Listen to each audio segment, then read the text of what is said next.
lo vuelvo a explicar, Ciro. De las mismas cifras. Ciro, le ayudo con mucho gusto Sí. a explicarlo nuevamente. Esta cifra que usted dice, y que es su propio medio, 10 de agosto la del prensa, el 23, Reforma, que Coneval. estoy viendo ahí como su lectura favorita, No, tiene... lector. Bueno, porque está hasta arriba, ¿no? A lo mejor no es la favorita, a lo mejor ahí la pusieron por allá. Bueno, está bien, pero escúcheme. Nadie lo está agrediendo. No, yo tampoco lo agredo, pero le Nadie quisiera, lo está agrediendo, quisiera pero con digo todo que aprecio. sus lecturas, Mire, sus lecturas. déjeme decirle sobre este tema que dice. La cobertura de salud.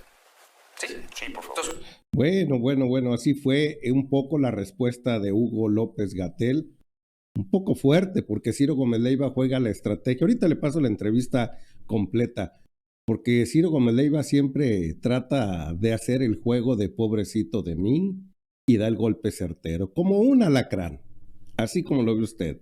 De repente se ve inofensivo y de repente da el golpe certero y vuelve otra vez a sentirse el pobrecito de mí, pero Hugo López-Gatell, que fue a su programa, pues sin medias tintas, le aclaró de forma rígida, fuerte, porque Ciro lo cuestionaba de una manera tan visceral y como decía, eran noticias manipuladas estructuralmente desde sus medios de comunicación. Pero ¿qué le parece si pasamos a la entrevista completa para que quede usted mejor enterado en este instante? Vamos a darle play desde un principio. También creció tanta de atención en salud, también creció muchísimo. En el 2018, 16.2 Claro. de personas que hacían servicios de salud, hoy 39. con mucho gusto lo vuelvo a explicar, Ciro. De las mismas cifras. Ciro, le ayudo con mucho gusto Sí. a explicarlo nuevamente. Esta cifra que usted dice, y que es su propio medio, 10 de agosto la del prensa, el 23, Reforma, que Coneval. estoy viendo ahí como su lectura favorita, No, tiene... lector. Bueno, porque está hasta arriba, ¿no? A lo mejor no es la favorita, a lo mejor ahí la pusieron por allá. Bueno, está bien, pero escúcheme. Nadie lo está agrediendo. No, yo tampoco lo agredo, pero le Nadie lo quisiera, está agrediendo, pero quisiera yo con digo todo que sus aprecio. lecturas, Mire, sus lecturas. déjeme decirle sobre este tema que dice. La cobertura de salud. ¿Sí? Sí, por favor. Entonces usted tiene esta idea Sí. de que aumentó 30 No, yo no millones tengo la idea. Yo leí el reporte de Coneval. de Coneval. Sí, Se lo explico, sí, porque sí, a mí, ¿sabe quién me lo explicó? El expresidente de Coneval, Hernández Licona. No el presidente actual. No, antes de que, cuando empezó el sexenio, el presidente de Coneval, esto es algo que no he relatado al aire, si me lo permite, lo diré sintéticamente. El presidente de Coneval, expresidente de Coneval, Gonzalo Hernández Licona, que era un amigo del Instituto Nacional de Salud Pública, un economista brillante, ciertamente con un enfoque ideológico muy centrado en el neoliberalismo. Y él lo que me dijo, en buen plan, lo que me dijo es, mira, si ustedes anuncian que desaparece el Seguro Popular, o desaparece administrativamente el Seguro Popular, la percepción pública de que ya no se tiene servicios de salud va a desaparecer, porque lo que se mide en la encuesta nacional de ingreso y gastos en los hogares, tanto como en el Censo Nacional de Población y Vivienda, es la apreciación que tienen las personas sobre qué les cubre. El Seguro Popular, y eso lo hemos explicado con palitos y bolitas, nunca fue un sistema de provisión de servicios de salud. Vaya, eso lo dice hasta el doctor Frank. No era hospitales del Seguro Popular, clínicas del Seguro Popular. El Seguro Popular no era más que una pagaduría. Piensen en una empresa privada de seguros, cualquier marca. Así.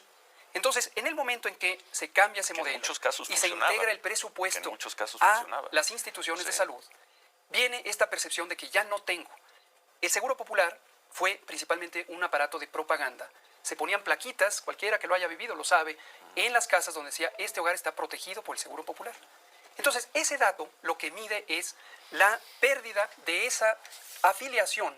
Como nosotros no tenemos un esquema, me refiero al gobierno, aunque yo ya no trabajo en el gobierno federal, un esquema de afiliación necesaria, porque todos los 130 millones de mexicanas y mexicanos tienen garantizado el acceso a los servicios de salud, en la medida que es un derecho humano considerado en la Constitución, en el artículo 4. Así de simple. Usted hizo lo que tenía que hacer.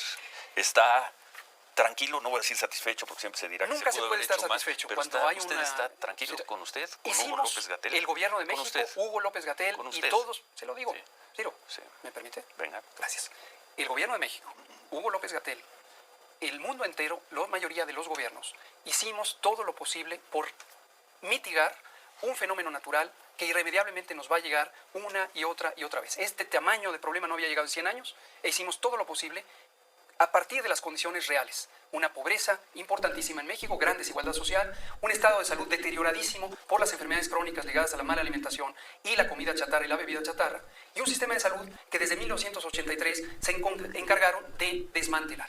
Hicimos, por ejemplo, la más grande reconversión hospitalaria, datos de la OMS, se los pueden encontrar, 6 veces se amplió la capacidad hospitalaria. La vimos, la describimos, la Gracias. narramos también.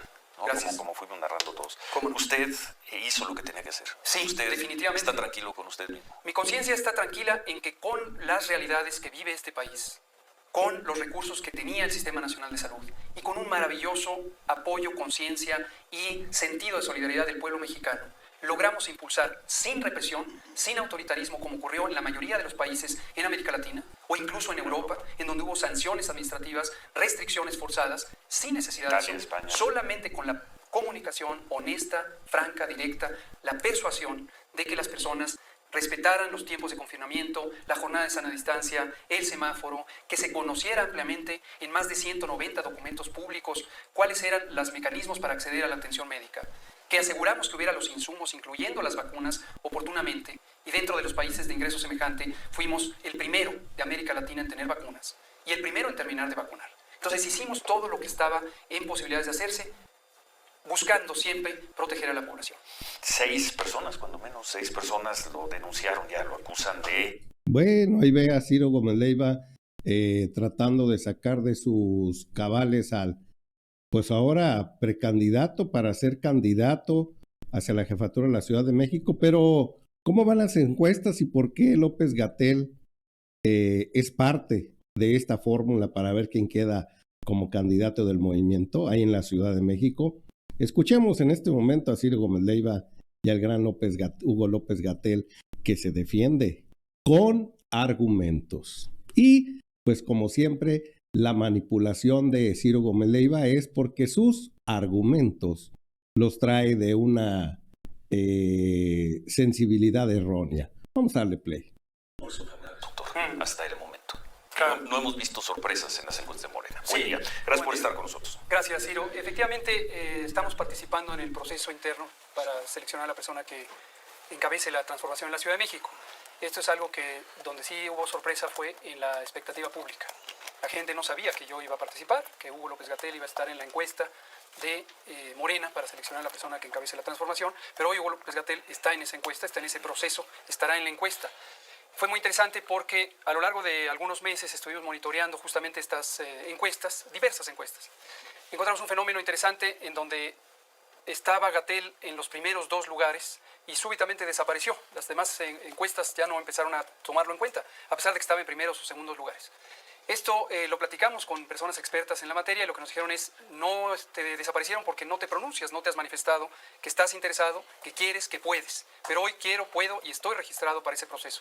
Encontramos un efecto darlo a conocer, en donde se empezaron a manifestar expresiones de apoyo, empezaron a cambiar los números, ciertamente, la velocidad de cambio de los otros 2 compañero y compañera que son Omar García contendientes. y Clara Brugada. Exactamente, parece que está ya en una fase no tan acelerada y en cambio, en mi caso, por ser el nuevo, empieza a crecer más rápidamente. Le quedarían 2 semanas. Son 2 semanas, es un periodo muy corto, la encuesta va a ser en la última semana de octubre y lo que hay que definir es, el pueblo tendrá que decidir, quien sea encuestado tendrá que decidir quién es la persona adecuada. Nosotros pensamos que Gatell es la respuesta en la encuesta. ¿Qué opinión le merece como servidor público Omar García Harfuch? Yo pienso que los 2 compañeros, tanto Omar como Clara, han sido servidores públicos muy entregados a su tarea, cada quien en su campo de formación, de especialidad y de responsabilidad en su momento, y a mí me merecen respeto ambos. Y también Mariana Boy, aunque no la conozco suficientemente, me merece mi respeto. Bueno, entonces usted piensa que tiene tiempo para poder meterse a la pelea. Estamos en esa trabajando encuesta, que activamente. repito, no hemos visto, doctor, no hemos visto, al menos desde que está Mario Delgado en la presidencia de Morena, no hemos visto una sola sorpresa. Ya. Una sola, no la hemos Sí. visto, quizás se nos está pasando un No, estado, la verdad no. una Claro. sola. Usted lo sabe, Claro. si usted termina siendo el candidato sería una sorpresa. Conozco de encuestas, Sí. recuerde que yo fui director de encuestas nacionales de salud y soy epidemiólogo, entonces conozco el comportamiento de las encuestas. Existe todavía un número grande de personas indecisas, está entre 25 a 28%, y lo que se conoce de encuestas incluso presidenciales en otros lugares como Brasil, Colombia, Ecuador, Argentina, en la historia es que las preferencias electorales tienen un vuelco grande en el último tramo, en las últimas 72, 48 horas, en donde todas esas personas Hacia una elección. expectantes toman una decisión, pero el fenómeno de las encuestas para seleccionar a la persona coordinadora tiene un fenómeno comparable en algunos aspectos. Ahora estamos trabajando activamente, estamos haciendo recorridos territoriales. Ayer estuvimos en Santa María la Ribera, estuvimos en el centro histórico y lo que percibimos es una gran simpatía, una gran euforia de las personas, vamos a llamarles reales, que están en su vida cotidiana, que no son llamadas en un acto disciplinar a que se pronuncien por alguna simpatía, y esto nos llena de orgullo porque estamos haciendo una campaña a ras del suelo, tal como la hiciera el presidente López Obrador, cuando empezó a hacer esta Pues lo veremos, transformación es de 9 de octubre y según ha informado Morena, dar a conocer los resultados hacia finales del 30 de octubre aproximadamente. Antes de Así que es. termine. Lo veremos porque usted conoce, lo habrá leído, lo hemos escuchado en otras entrevistas, la opinión de algunos que dicen el doctor López-Gatell está en esta contienda por otras razones, porque está buscando protección, en fin. Sí, hay un sector minoritario de la sociedad que tiene una idea muy fija. Nos parece respetable. Consideramos que toda persona, ya sea mayoría, como lo es la simpatía por la transformación, las encuestas tampoco hay ninguna sorpresa, llevan ya varios años con 70-80% de simpatía al proceso de transformación, al presidente López Obrador, cuyo ideario y ética es la que estamos poniendo en práctica en esta aspiración de coordinar la transformación.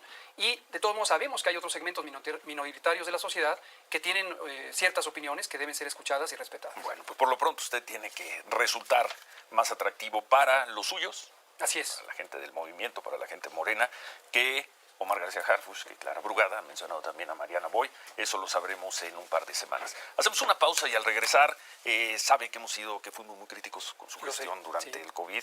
Yo pregunté hace un par de semanas que cómo se presentaba usted después de lo que ocurrió con el COVID a buscar una candidatura.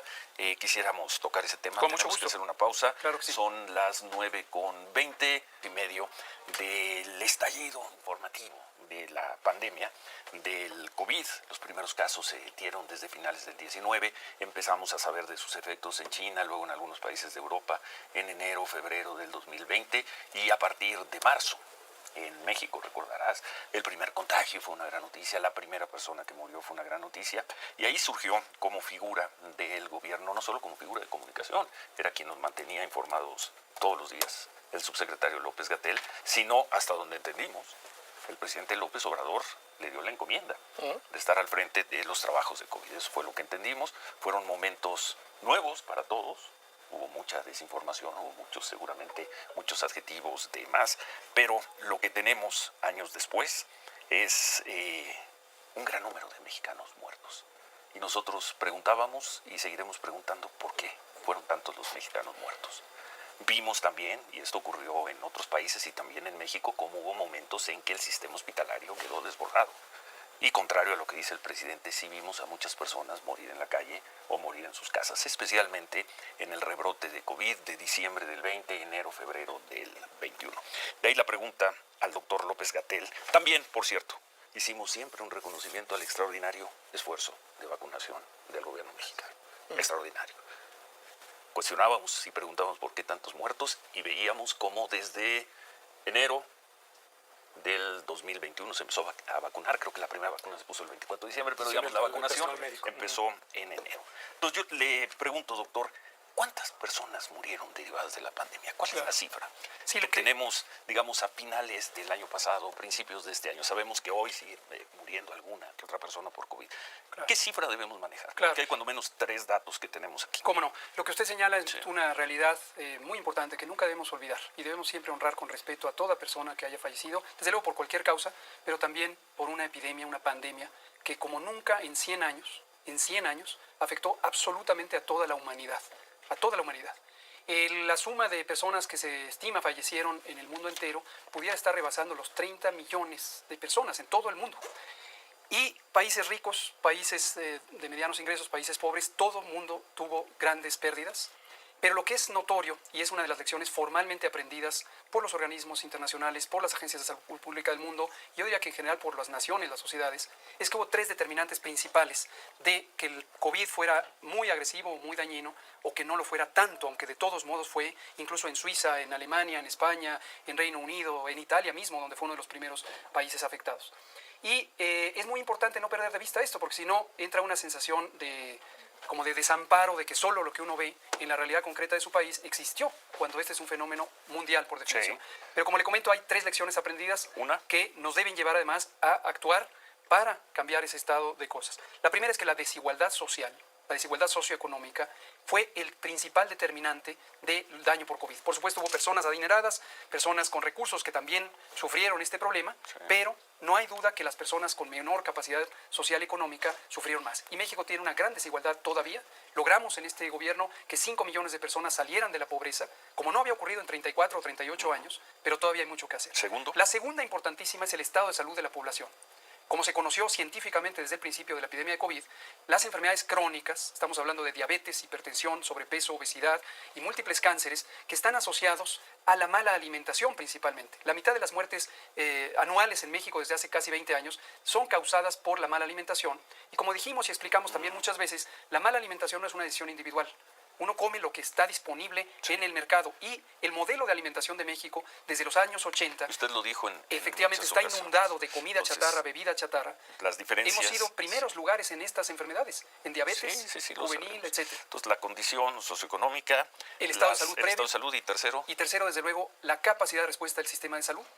Como bien dice usted, el sistema de salud vivió uno de los momentos de mayor estrés que pudo haber vivido en toda la historia, pero se conoce y está perfectamente documentado también científicamente. El sistema de salud mexicano fue avanzando en capacidad y cobertura con instituciones públicas hasta llegar a los años 80, concretamente 83, cuando empezó el sexenio de Miguel de la Madrid, y empezó un giro de 180 grados para desmantelar la parte pública e impulsar la parte privada. La parte privada, incluso hasta el Seguro Popular, que se suponía era la gran esperanza de incentivar el mercado privado, nunca logró atender la capacidad y sobre todo de las poblaciones precisamente más marginadas. en esa situación nos tomó, en ese diagnóstico. estado. Usted sabe que Así hay es. otras interpretaciones Así es, también exactamente. de personas especializadas Sí. que no coinciden con el suyo. Pero Sí, hay muchas ¿cuántas visiones, pero personas murieron derivadas Sí, de la en pandemia? México... ¿Cuál es la cifra que diría usted? Sí, que en manejaría México usted? la mortalidad, siempre es muy importante Sí. no perder de vista que la mortalidad, para hacer una comparación entre poblaciones, tiene que considerarse con respecto al tamaño poblacional. México es una de las poblaciones más grandes del mundo, es la número 11, y evidentemente en donde hay más población hay más pérdidas de vidas. La mortalidad en México está en el lugar número 25. Pero al personas, cierre. doctor, porque Estoy- dijimos, ahorita le voy a decir. una muerte es una muerte. No, Entendemos por supuesto, que por por supuesto. 100,000 habitantes, por 200,000 Claro. con país. ¿Cuántas personas murieron derivadas de la pandemia? En México, insisto, lo digo porque aquí en este medio y en varios otros se hizo un poco una consigna, me parece, lo digo respetuosamente, pero como una verdad construida a partir de datos parciales, que solo se enfocó en el número absoluto de personas fallecidas. Y como coincido con usted, no hay que Una vida pensar es una vida. con una vida es Una suficiente. vida es demasiado. Así es, Sí. efectivamente. Y en México, si comparamos de manera técnicamente apropiada el impacto de COVID, estuvimos aproximadamente en el número 25 dentro de los países que tenemos estadísticas confiables. México, y voy al tema del número, fue de los pocos países de ingresos medios altos que hicimos un ejercicio riguroso, incluso antes de la Organización Mundial de la Salud, de estimar la mortalidad excesiva. Esto también lo hemos explicado y se ha prestado mucha desinformación. No es lo mismo la mortalidad directamente causada por COVID y la mortalidad documentada por COVID que la mortalidad en exceso. La afectación Sí, social... lo comentamos, leímos su artículo de Eso. principio de este año del Instituto de Salud Pública. Muchas gracias. Pero ¿cuántos murieron? ¿500,000? ¿700,000? De manera directa 800,000. reconocible por COVID tuvimos 375,000 personas 375. y en los estudios de mortalidad en exceso tuvimos una mortalidad semejante, es decir, un aumento de mortalidad semejante a la que tuvo Inglaterra, España, ¿Cuántos? Francia, Holanda. Para el caso de México es aproximadamente de 780,000 personas. 700. Esa sería la cifra. Y también Porque tuvimos... aquí habría la cifra Sí. de registrados por ustedes, ¿Cómo no? 375,000. Actas de defunción. Ese fue el ejercicio, ese fue el ejercicio 5,000, precisamente. pero usted nos está diciendo esta mañana que la Así cifra es. ya Una asociada a cifra COVID muy sería de importante 700. que hay que no olvidar ¿Nos puede repetir nada son más los la cifra? 75 millones de personas que padecimos COVID. No sé si usted lo padeció, No, usted, yo sí no, padecí COVID. yo Yo sí padecí COVID. Yo no. 75 En parte millones de porque, mexicanas y porque el mexicanos. Estado mexicano me dio una vacuna Qué bueno. en marzo. Yo Que desafortunadamente agradecí, enfermé en que febrero y agradeceré me siempre. tocaba por Sí. mi edad hasta julio, que fue cuando me vacuné, y entonces también tuve COVID igual que el presidente. La cifra de personas recuperadas por COVID fue 75 millones. Pero perdón, vamos a regresar, tenemos que hacer otro corte y regresamos con este tema, pero entonces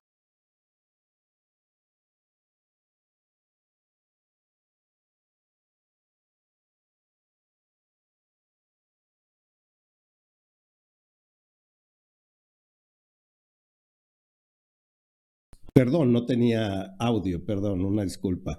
Pues ya escuchó usted a Ciro Gómez Leiva, quien quiere manipular las cuentas, quiere reincidir en situaciones en las cuales se le explica del por qué tuvimos una situación tan adversa en aquel momento, pero él no quiere entender. Y bien lo dijo Hugo López-Gatell, ustedes las verdades las construyen. O sea, terminan siendo unas viles mentiras. Pues amigo de Conexión, quedó usted muy bien informado, no se le olvide darle like y suscribirse al canal. Ya sabe que Conexión está al pie en esta cuarta transformación. Vámonos riendo.